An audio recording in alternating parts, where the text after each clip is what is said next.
Donc tu peux maintenant commencer à mettre un peu moins, de temps en temps, un peu moins de sucre dans le café.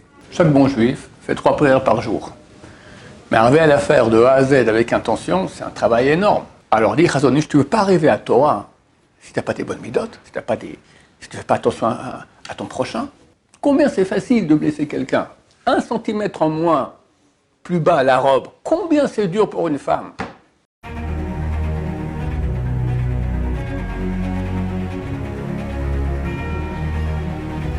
Ce jour dédié pour la guérison rapide et totale de Marc Aaron Ben Nicole Bezrat Hashem. Alors, la question de Zacharie. Je veux savoir si on a le droit de se mettre dans une situation qui peut être difficile pour prier mieux Hashem. Par exemple, quelqu'un qui habite à l'étranger, exprès pour mieux prier pour la Géoula. Alors, est-ce qu'on peut se mettre dans une situation difficile pour mieux prier Hashem?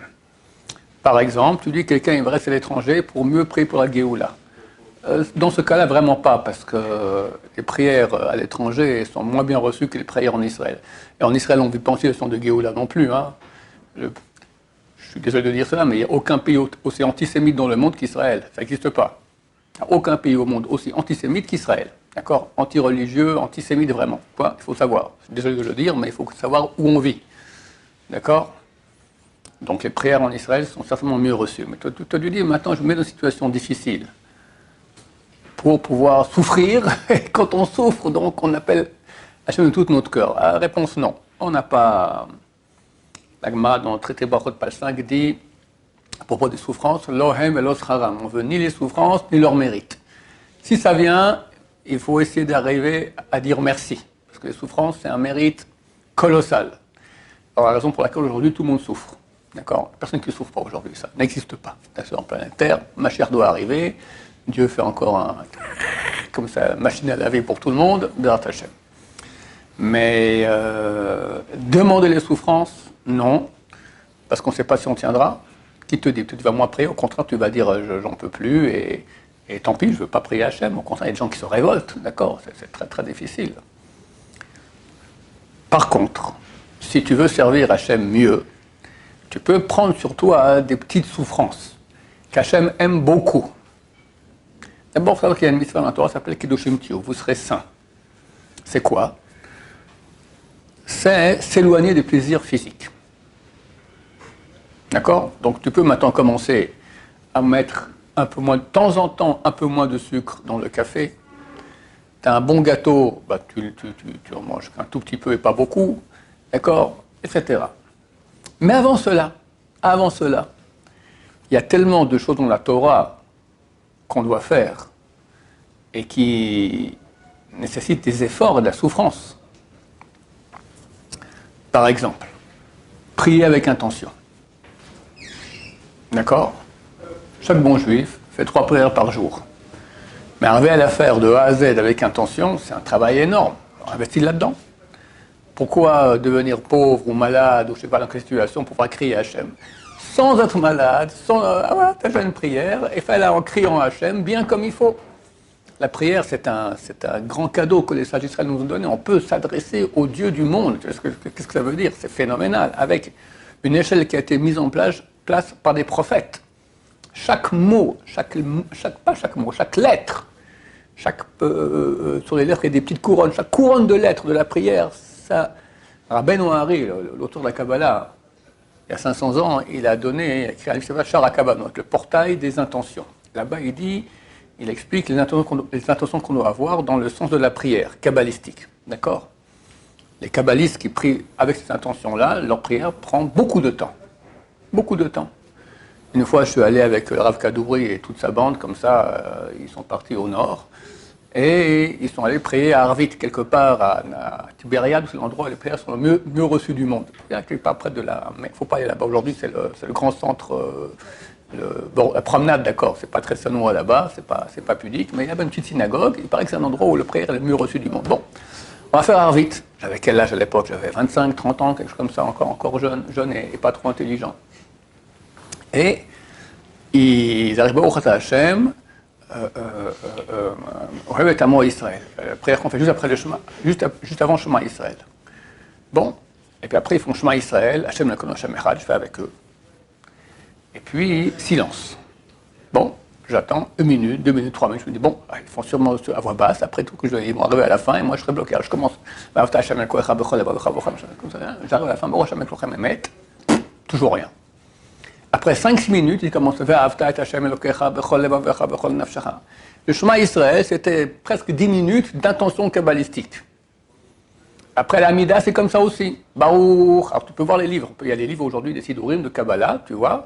Baruch, tu tournes une page, 2 pages, 3 pages. Ata, 1 page, 2 pages, 3 pages. Hashem, 1 page, 2 pages, 3 pages. Elokeinu.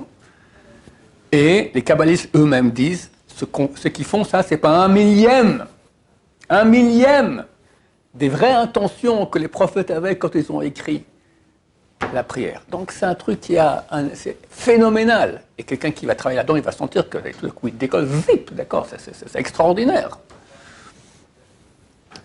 Et après tout ça, les plus grands kabbalistes, ils priaient comme un enfant, un bébé devant leur père. Avec tout ça, mais arrivé aussi, parce qu'après ça devient très technique, d'accord. Moi je ne m'y connais pas, j'ai vu les gens. Mais arriver aussi à mettre le cœur dans la prière. Ça, c'est un travail extraordinaire. Et ça a un effet extraordinaire, bien plus grand que se mettre à arbitrer l'étranger exprès pour mieux prier à Hachem. C'est quoi le plus important si on doit mettre le cœur ou les intentions? Ça va ensemble, le corps et les intentions. Parfois, je sais pas, moi, de quelle intention tu parles? Par exemple, penser à Hachem, Waya ou Réveillé, Adonakol, Waya ou Réveillé, etc. Penser tout ça. Et en même temps, penser avec le cœur. Ouais, alors, toi tu dis maintenant, quand on pense le nom de Hachem, il faut penser son nom. Adonakol, maître de tout, Ayoré qui était et sera. Et d'un côté, il faut aussi mettre du cœur. Je ne pense pas que c'est antinomique, on peut faire les deux. Maintenant, entre les deux, j'aurais dit que le cœur c'est plus important. Parce que c'est marqué, Rahman Ali Baba, et Dieu veut le cœur. La prière, c'est le cœur. C'est prière. Alors tu vas dire, tu vas penser les choses, mais il n'y a pas de prière. C'est quoi une prière? La prière, le mot prière, ce n'est pas une récitation des mots. Ça signifie, je te prie, d'accord, je te supplie. C'est le cœur qui... ça c'est énorme, c'est énorme. C'est l'essentiel. Mais aussi penser ce qu'il faut en passant, c'est possible. C'est pas antinomique, les deux sont possibles. Autre chose que tu peux faire. Dans la vie, on a beaucoup d'occasions de se vanter. Ou même pas de se vanter, mais on est à table, d'accord, et chacun parle un peu, et toi tu as droit au micro aussi, tu parles un peu. Et si tu restes à table, que tout le monde parle, et toi tu ne parles pas, tu vas te sentir mal. Du genre, je suis un nul. Travaille là-dessus. C'est énorme. Énorme. J'ai encore une question sur ça. Si par exemple on a un petit parole de Torah sympathique et tout, est-ce qu'il faut... C'est pas un problème de ne pas la dire justement pour faire ce travail sur ça? Je ne sais pas. Je crois que c'est mieux de ne pas le dire. Si tu fais un travail là-dessus, donc la question, je répète, tu as un beau devoir Torah à donner. Mais d'un côté, tu auras du kavod quand tu vas le donner. Qu'est-ce qui est mieux, de le dire ou pas le dire? Je pense ne pas le dire, ça fera beaucoup plus d'effet que de le dire. Mais à moi. Hein? À toi, ça, ok. Nous, on veut maintenant faire du bien dans le monde, d'accord? Quelqu'un qui se travaille sur l'humilité, c'est énorme. C'est énorme. C'est rare aussi, tu comprends? Voilà. Quoi encore? Pratiquer tout, pas parler à Shonara, c'est déjà tellement dur, d'accord? Étudier les lois de Shonara, se retenir. Arriver à faire ce que Dieu nous demande, ça demande suffisamment d'efforts et de souffrance pour pas qu'on rajoute encore plus sur soi. Et c'est la vraie chose que Dieu nous demande. Il n'a pas demandé de faire des trucs. Le Message Charim, au début de son livre, il parle, il y a des chassidim, des pieux, mais des faux pieux, d'accord? Ils font toutes sortes de choses, ils se trempent dans la glace, dans la neige, se roulent dans la neige, tout ça. Ok, mais c'est pas l'essentiel que Hachem dit. En tant qu'à côté des gens qui veulent maintenant des grands degrés. Mais l'essentiel, c'est pas ça. L'essentiel, c'est le comportement que tu as dans ce que Dieu te demande. Et essentiellement, le travail des mitzvot, le comportement envers son prochain. C'est très difficile, jamais blesser quelqu'un, faire du bien à son prochain. C'est une Razonish qui était comme un ange. Comme un ange. Un des grands de Torah du dernier siècle, d'accord? le Rav Chaim Kanevsky Zatzal, qui est décédé il y a 1 an et 2 mois, son père c'est le Stipler, d'accord, qui était un géant de Torah, d'accord. Un mot, il disait, ça se réalisait. Un mot. Je ne crois pas qu'on ait l'histoire maintenant, mais bon, moi, je vais dévier. Le Stipler, il était marié avec la sœur du Chazon-Ish. Et dans le Chazon-Ish, il était Carpet. C'était un grand de Torah, le Stipler. Carpet! Qui est le Chazon-Ish? Énorme en Torah, énorme, énorme. Il écrit dans son livre que les mauvaises midotes, c'est le bouchon du cœur. Et la orla de l'esprit, et le prépuce de la tête. Prépuce, d'accord, c'est quand on fait mais là on enlève cette partie de chair qui est extrêmement impure. Orla, ça s'appelle valeur numérique, kever, tombe, d'accord, avec les 3 lettres du mot kever, ça fait orla. C'est très impur. Alors dit Chazon-Ish, tu ne veux pas arriver à Torah si tu n'as pas des bonnes midotes, si tu ne fais pas attention à ton prochain. Le Chazon-Ish, il dit, ma mission la plus dure que j'ai dans ma vie, c'est arriver à jamais blesser personne. Combien c'est facile de blesser quelqu'un? T'as pas fait le matin, tu passes, tu n'as pas fait un sourire, tu dis bonjour sans le sourire. Il peut te toucher à cause de ça. Qu'est-ce que j'en sais? Il y a des gens sensibles, d'accord. Il y a un travail énorme. Voilà. Alors, tu veux investir maintenant. Pas besoin d'aller habiter en Rousselarès pour prier Dieu. Mieux, voilà, fais ces choses-là que Dieu nous demande.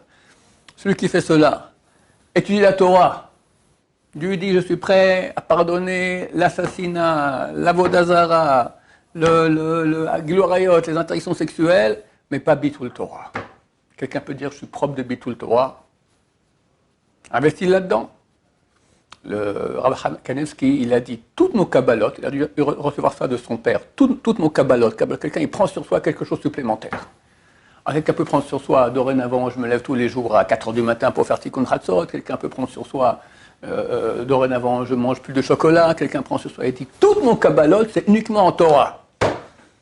En Torah, tu veux, rajoute en Torah, plus d'études de Torah, tac, tac, sans cesse comme ça. Le Stipler, quand il était jeune à la yeshiva, faites pas ça, hein. Mais il sautait une nuit sur 2. Il faisait des journées de 36 heures. C'est le matin, étudie toute la journée, toute la nuit, toute la journée, après il allait dormir.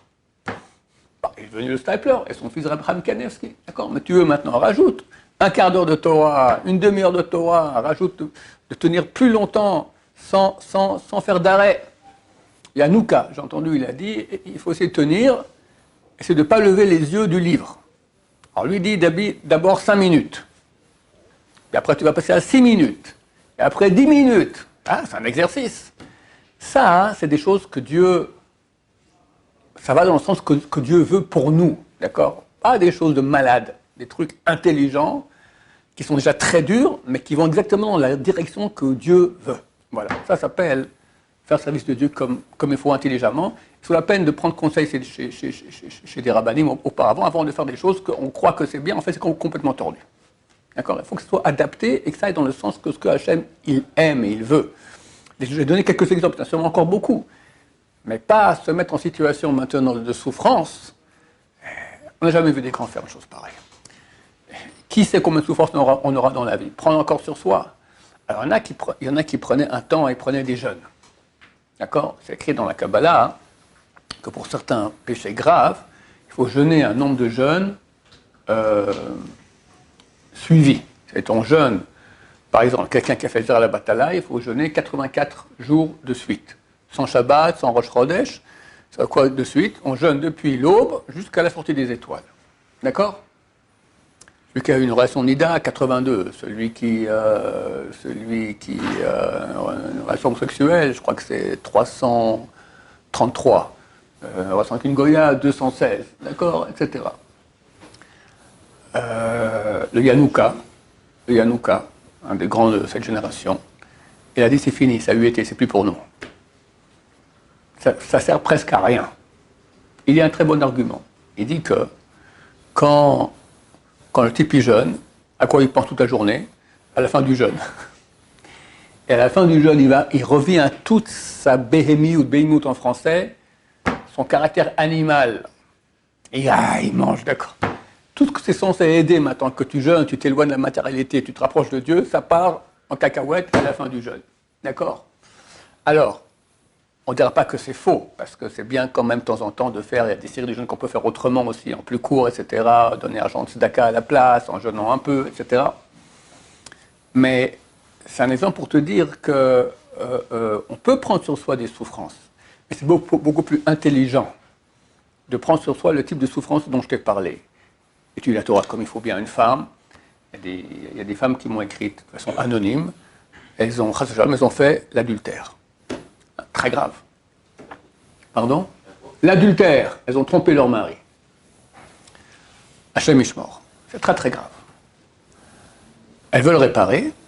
Elles veulent une réparation qu'elles sont certaines qu'elles vont au Lamaba. Et c'est fini. Il n'y aura pas d'enfer, peut-être sur autre chose, mais pour ça, c'est propre.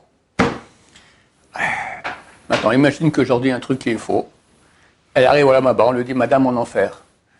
Mais j'ai fait il y a un rabbin qui m'a dit faire un truc que je n'aurais pas en enfer si je faisais ça, et je l'ai fait. C'est qui ce rabbin? Ron Shaya. Ron Shaya, en enfer. D'accord? Oui, je ne veux pas prendre sur moi un truc pareil. Alors je vais aller voir un de mes rabbinim, un grand kabbaliste, qui est un grand tzaddik, équilibré. Et je lui ai dit, alors, qu'est-ce que je leur dis à ces femmes-là? Il m'a dit, tu leur dis de se renforcer en tsniout, en pudeur, si possible de donner des cours dans ce sens-là, ou susciter des cours dans ce sens-là, et ça ira. Bon.